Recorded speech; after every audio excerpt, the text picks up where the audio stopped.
Hello friends, welcome to Unique Designers. இன்னைக்கு நம்ம ஒரு பாவாடை தாவணிக்குரிய ப்ளவுஸ்ல வர்க் பண்ண போறோம். எனக்கு வந்து இந்த பாவாடை வந்து yellow கலர்னு சொன்னாங்க, பட் பாவாடை கைக்கு வரல. தாவணி மட்டும் கொடுத்திருந்தாங்க. இதுதான் இந்த ப்ளவுஸ்க்குரிய தாவணி கலர் இது. இப்போ தாவணி இந்த மாதிரி ரெடிமேடா வருது. லைக் வந்து நம்ம பட்டு துணியிலேயும் சின்னதா ஒரு பார்டர் போட்டு முந்தி டிசைன் மாதிரி இது வந்து முந்திக்கு வர மாதிரியும் பார்டர்ல வந்து சின்னதா இந்த மாதிரி போட்டு வருது. ஸோ ஹாஃப் சாரி தாவணிக்கு வந்து நீங்க எப்பயுமே முன்னாடியா வந்து பட்டுனா ஜாஸ்மின் சில்க் காட்டன் அப்படின்னு எடுப்பாங்க. பட் இது மாதிரி இப்போ அவைலபிளா இருக்கு. போத்தீஸ்ல வாங்கியிருக்காங்க. இது ரொம்ப நல்லா இருக்கு பார்க்கறதுக்கு, பட்டு மாதிரியே இருக்கு உங்களுக்கு. ஸோ இப்போ இதுதான் தாவணி கலரு. ஸோ இதுக்கு மேட்சிங்கா நம்ம சிம்பிளா ஒர்க் கேட்டிருந்தாங்க. சின்ன பொண்ணுங்கிறனால ரொம்ப நீட்டா சிம்பிளா ஒர்க் கேட்டிருந்தாங்க. ஸோ இந்த கிரீன் த்ரெட் யூஸ் பண்ணி தான் பண்ண போறோம். இந்த நெக் அளவுக்கு ஏற்ற மாதிரி நான் இப்போ டிசைன் ட்ரேஸ் பண்ணி வச்சிருக்கேன், அதையும் காட்டுறேன். நான் எப்படி பண்ணேன்னா வந்து ட்ரேசிங் பேப்பர்ல இந்த அளவுக்கு கட் பண்ணிட்டு இந்த நெக் இருக்குல்ல, இது வந்து எனக்கு டெய்லர் வரைஞ்சு கொடுத்துட்டாங்க. இந்த நெக் நான் வரையில, டெய்லர் வரைஞ்சு கொடுத்துட்டாங்க. ஸோ இதே அளவுக்கு ஃபர்ஸ்ட் இந்த லைன்ஸ் போட்டுட்டேன். இந்த நெக் லைனை போட்டுட்டு அதுக்கப்புறம் நான் இந்த டிசைன் வரைஞ்சிருக்கேன். இந்த பேப்பரோட பிக்சர் வந்து பிளாக்ல இருக்கும், நீங்க அதுலயும் பார்த்து எடுத்துக்கலாம். இப்போ நம்ம இதை எப்படி ட்ரேஸ் பண்றதுன்றத பார்ப்போம். நிறைய பேர் கேட்டிருந்தாங்க ட்ரேசிங்ல இருந்து வீடியோ போட்டிங்கன்னா நல்லா இருக்கும் அப்படின்னு சொல்லிட்டு. ஸோ அதனால ட்ரை பண்றோம் இன்னைக்கு. ஸோ இப்போ கரெக்டாக அந்த நெக் லைன்ல படுற மாதிரி வச்சுட்டு இந்த எல்லோ பிளவுஸுக்கு வந்து கார்பன் வந்து நான் எல்லோ கார்பன் யூஸ் பண்றேன். ஒயிட் வந்து அவ்வளோ பிரைட்டா தெரியாது. ஸோ இந்த மாதிரி எல்லோ கார்பன் எடுத்திருக்கேன். இதை வந்து இப்போ இந்த ட்ரேசிங் பேப்பருக்கு அடியில், கிளாத்துக்கு மேலே ட்ரேசிங் பேப்பருக்கு அடியில். நீங்க வேணும்னா இந்த ட்ரேசிங் பேப்பர் மூவ் ஆகாம இருக்கிறதுக்கு அங்கங்க பின்ஸ் போட்டுக்கலாம்.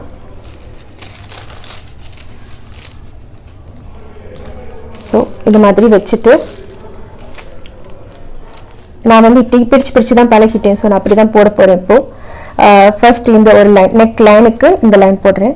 இப்போ இந்த லீஃப் மோட்டிவ்ஸை ட்ரேஸ் பண்ண ஆரம்பிக்கலாம்.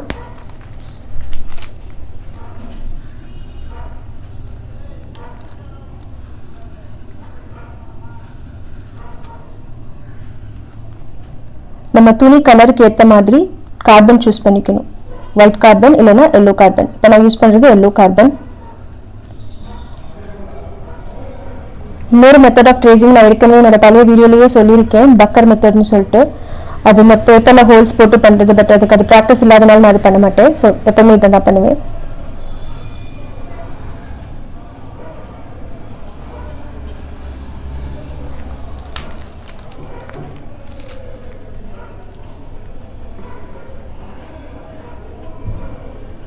இதே மாதிரி ஃபுல் பிளவுஸ் ட்ரேஸ் பண்ணி முடிச்சிடணும்.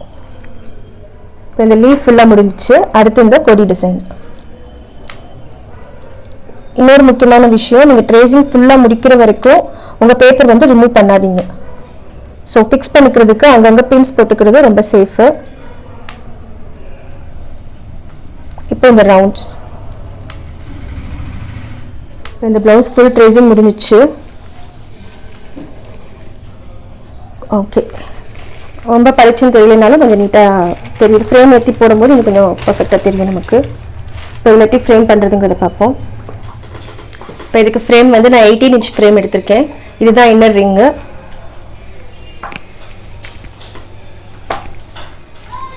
இது மேலே அவுட்டர் ரிங் வச்சுட்டு, பட் ஆக்சுவலி இவங்க வந்து டாட்ஸ் கேட்டிருந்தாங்க. ஸோ ப்ளவுஸ் ஃபுல்லாக டாட்ஸ் வரும்போது இங்கேயும் நமக்கு டாட்ஸ் வரும். ஸோ ஃப்ரேம் கொஞ்சம் இறக்கி போட்டுக்கலாம்.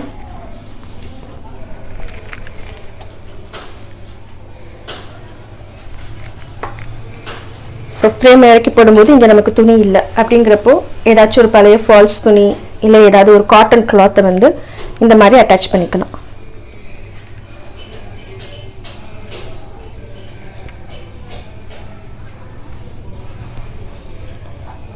இந்த அட்டாச்மெண்ட் வந்து நீங்கள் மிஷின்லையும் பண்ணிக்கலாம், ஸ்விங் மிஷின்லையும் தைச்சு வாங்கிக்கலாம். பட் என்கிட்ட மிஷின் இல்லாதனால நான் இந்த மாதிரி எக்ஸ்ட்ரா ஒரு கிளாத் அட்டாச் பண்ணிட்டு அதை எப்படி ஸ்டிச் பண்ணுறதுங்கிறதும் காட்டுறேன். இதெல்லாம் ஆல்ரெடி இன்னொரு வீடியோவில் பண்ணியிருக்கோம். பட் இப்போ நிறைய பேர் புதுசாக வரவங்களுக்கு ஜஸ்ட் ஒரு இதுக்காக, இல்லை எல்லாருக்குமே ஒரு ரிஃப்ரெஷ்மெண்ட் மாதிரி இருக்கும் இல்லையா, ஏற்கனவே படிச்சது.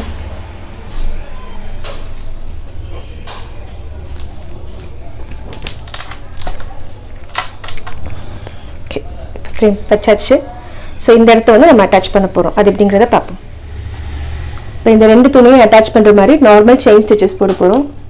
சாதாரண நூலில் ஊசி இந்த கை இது இருக்கு இல்லையா, மிஷின் எம்ப்ராய்டரி த்ரெட்டு, அதுவே கூட நீங்கள் யூஸ் பண்ணிக்கலாம்.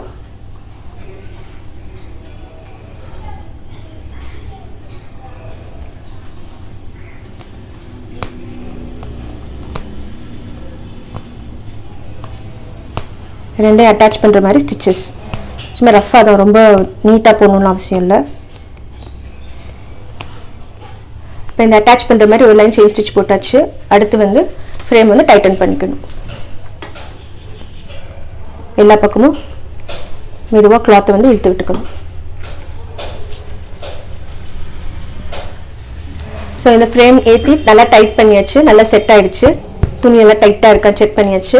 இப்போ என்ன பண்ண போகிறேன்னா ஃபர்ஸ்ட் வந்து நெக் லைன்லேருந்து ஸ்டார்ட் பண்ண போகிறேன். இந்த நெக் லைன் இருக்கு இல்லையா, அதில் வந்து ஃபர்ஸ்ட் 2 லைன் ஜரி மட்டும் போட போகிறோம்.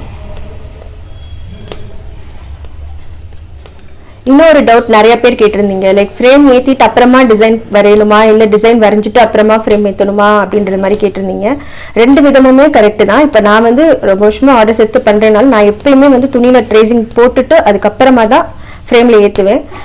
அது ஒன்றும் அளவெல்லாம் மாறலை. இது இப்போ இந்த மார்க், இந்த ப்ளூ மார்க் வந்து டெய்லர் மார்க் பண்ணி கொடுத்தது. ஸோ அந்த லைனை அதை அப்படியே கணக்கு பண்ணி அந்த ஒரு நூல் அளவுக்கு கேப் விட்டு நான் போட்டுகிட்டே வந்துடுவேன். ஸோ அவங்க தைக்கும் போது இது கரெக்டாக இருக்கும். ஒரு சில டெய்லர்ஸ் எப்படி வரைஞ்சி கொடுப்பாங்கன்னா, அவங்க தைக்கிற லைனை வரையாமல் அவங்க வெட்டுற லைனை வரைஞ்சி கொடுப்பாங்க. அப்படி அவங்க வெட்டுற லைனை வரைஞ்சி நீங்கள் அது மேலே போட்டிங்கன்னா தான் கழுத்து உள்ளே போயிடும். ஸோ நீங்கள் வரையும் போதே உங்கள் டெய்லர் கிட்ட இது வெட்டுற லைனா இல்லை இது தைக்கிற லைனான்னு கேட்டுட்டு வரையணும். ஒருவேளை அவங்க வெட்டுற லைனை கட்டிங் லைன் போட்டிருந்தாங்க, வரைஞ்சிருக்காங்க அப்படின்னா வந்து நீங்கள் அதுலேருந்து ஒரு 1/4 இன்ச் கேப் விட்டு அதுக்கப்புறம் ஒர்க் ஸ்டார்ட் பண்ணணும். ஸோ இது நீங்கள் டேரெக்டாக ஒரு டெய்லர்ஸ்ட்டை வரைஞ்சி வாங்குறீங்கன்னா பெட்டர் வந்து ஸ்டிச்சிங் லைன், எக்ஸாக்டான அளவு ஸ்டிச்சிங் லைனை மார்க் பண்ணி வாங்கிக்கிட்டிங்கன்னா ஒர்க் பண்ணுறதுக்கு ஈஸியாக இருக்கும் நமக்கு. ஓகேங்களா? இப்போ இதுக்கு அடுத்து கொஞ்சமாக கேப் விட்டு இன்னொரு லைன் ஜரி போட போகிறேன். இதில் நான் என்ன ஐடியா பண்ணியிருக்கேன்னா, ஃபர்ஸ்ட் லைன் வந்து அந்த தாவணி கலரில் ஒரு லோடு, ரொம்ப திக்கான லோடாக இல்லாமல் கொஞ்சம் ஃப்ளாட் லோடு, அதனால ஜரி போட்டு அது மேலே லோட் போட போகிறேன். ஸோ இந்த ஸ்டிச்சஸ் கொஞ்சம் பெருசாக தான் போடுவேன், ஏன்னா அது வெளியே தெரிய போகிறது இல்லை, லோட் போட்டு மறைஞ்சிடும். இப்போ இந்த தாவணிக்கு மேட்சாக க்ரீன் கலர் த்ரெட் எடுத்திருக்கோம், எம்ப்ராய்டரி த்ரெட்டு. இதை வச்சு தான் இப்போ நம்ம இந்த லோடிங் ஸ்டிச் போட போகிறோம். இப்போ நம்ம 2வது போட்ட ஜரி லைன் மேலே நான் வந்து லோடிங் ஸ்டிச் பண்ணுறேன். இது வந்து ஃப்ளாட் லோடு, ரொம்ப ரேஸ்டாக இருக்காது.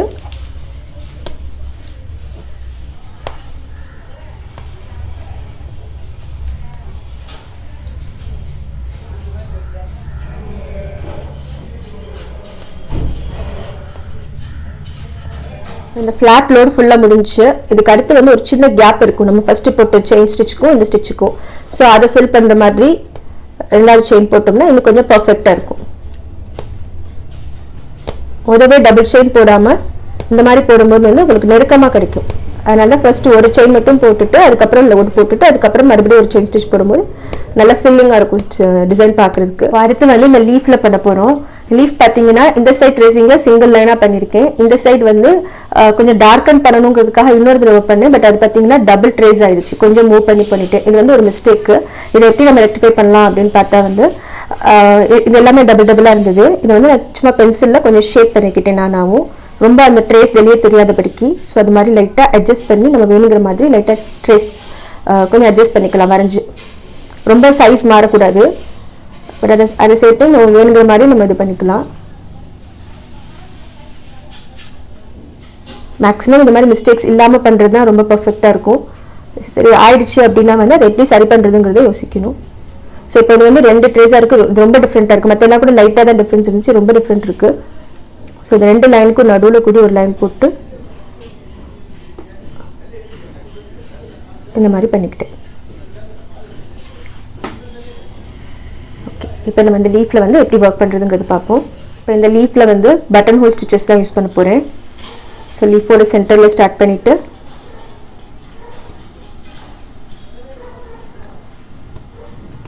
இன்னொரு ஃப்ரெண்டு சொல்லியிருந்தாங்க, லைக் பட்டன் ஹோல் ஸ்டிச்சோட நேம் வந்து ஹாஃப் லோட் அப்படி சொல்லணும்னு சொல்லியிருந்தாங்க. Thank you for your information.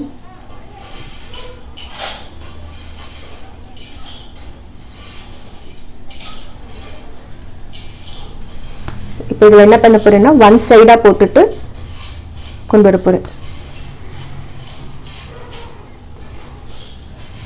இது ஒன் சைட் போட்டுட்டோம், இந்த சைடும் அதே மாதிரி போடணும்.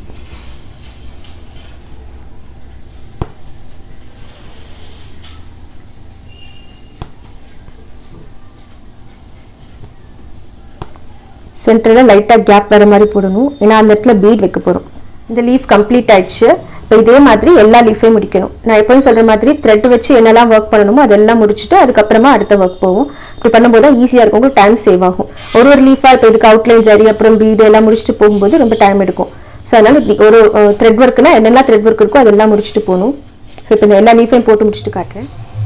இப்போ இந்த எல்லா லீஃப்லையும் த்ரெட் ஒர்க் ஃபுல்லாக முடிஞ்சிச்சு. இப்போ இந்த லீஃபுக்கெல்லாம் அவுட்லைனாக ஒரு லைன் ஜரி கொடுக்க போகிறேன். இந்த மாதிரி அவுட்லைன் ஸ்டிச்சஸ் போடும்போது குட்டி குட்டி செயின்ஸ் போட்டால் அழகாக இருக்கும்.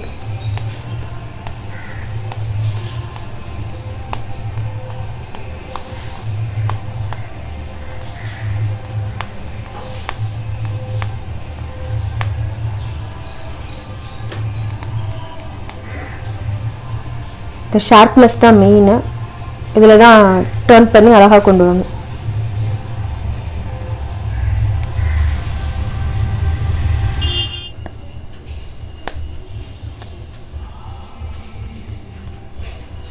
இதே மாதிரி எல்லா லீஃபுக்கும் சிங்கிள் லைன் ஜரி அவுட்லைன் கொடுக்கணும். இந்த எல்லா லீஃபுக்கும் வந்து சிங்கிள் லைன் ஜரி அவுட்லைன் போட்டு முடிச்சாச்சு. அடுத்து இந்த வளைவு வரைஞ்சிருக்கும் இல்லையா, இந்த வளைவுக்கு வந்து சிங்கிள் லைன்ல த்ரெட் போடுவோம் ஃபர்ஸ்ட். அதுக்கப்புறம் ஜரியில டபுள் சைடு அவுட்லைன் கொடுக்கலாமா வேணாமான்றது யோசிச்சுக்கலாம். ஸோ ஃபர்ஸ்ட் வந்து குட்டி குட்டி செயின்ஸ் போட்டு சிங்கிள் லைன் த்ரெட் போட போறேன். இந்த ஒரு லைன் த்ரெட் போட்டு முடிச்சாச்சு வளைவுல. அதுக்கு பக்கத்துல இன்னும் ஒரு லைன் ஜரி கொடுக்க போறேன். த்ரெட் மட்டும் போட்டிருக்கிறது அவ்வளோ பிரைட்டா தெரியல, அதனால ஜரி ஒரு லைன். இப்போ இந்த பெண்டெல்லாம் ஒரு குட்டி குட்டி ரவுண்ட் போட்டோம், அந்த இடத்துல ஒரு ஃப்ளவர் மாதிரி வைக்க போறோம். அந்த ஃப்ளவருக்கு வந்து இந்த பீட்ஸ் எடுத்துருக்கு. இது round beads, dull gold round பீட்ஸ்ல சின்ன சைஸ் இருக்குல்ல, சின்ன சைஸ். ஃபர்ஸ்ட் ஒரு பீட் எடுத்து ஒன்று ஸ்டிச் பண்ணிட்டு எக்ஸ்ட்ரா ஒரு ஸ்டிச் போட்டுக்கோங்க. போட்டுட்டு அப்புறமா செகண்ட் ரவுண்டுக்கு கொண்டு வருவோம். அடுத்த ரவுண்டில் 6 பீட்ஸ்,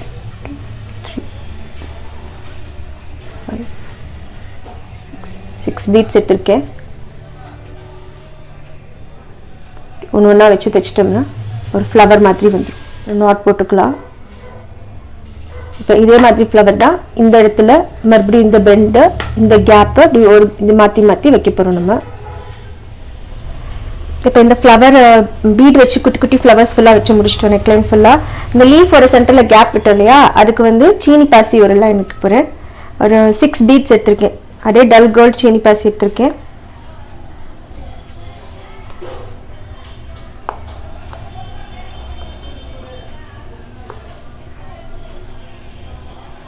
ஸோ இப்போ இந்த லீஃபோட சென்டரும் கவர் ஆயிடுச்சு. இதே மாதிரி எல்லா லீஃபுக்கும் வைக்கணும். இப்போ இந்த பீட் ஒர்க் ஃபுல்லாக முடிஞ்சு நெக்லைனில் பண்ண வேண்டிய எல்லா ஒர்க்கும் முடிச்சிட்டோம். அடுத்து வந்து ப்ளவுஸ் ஃபுல்லாக பேக் சைடில் ஃபுல்லாக டாட்ஸ் வச்சுருக்கேன். அந்த டாட்டுக்கு வந்து ஒரு சம்கி மட்டும் வச்சு ஸ்டிச் பண்ண போகிறேன். ஸோ ஜரி வச்சு தான் ஸ்டிச் பண்ணுறேன்.